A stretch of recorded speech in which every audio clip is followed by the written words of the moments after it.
Hi అండి, ఈరోజు recipe బీర తొక్కలతో పచ్చడి. అవునండి, పచ్చడే చేసుకుందాం.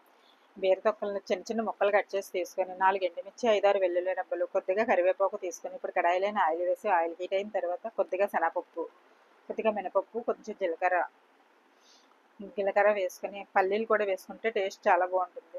కరివేపాకు వేసి కొద్దిగా చింతపండు, ఎండుమిర్చి వేసుకొని బీర తొక్కలు కూడా వేసుకొని ఒక 10 మినిట్స్ బీర తొక్కలు మగ్గించి ఉంచితే బాగుంటాయి.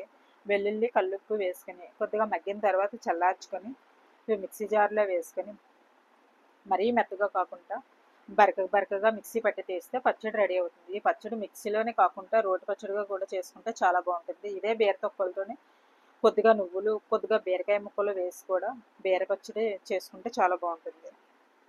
Do like, share, comment and subscribe చేయండి. Thank you.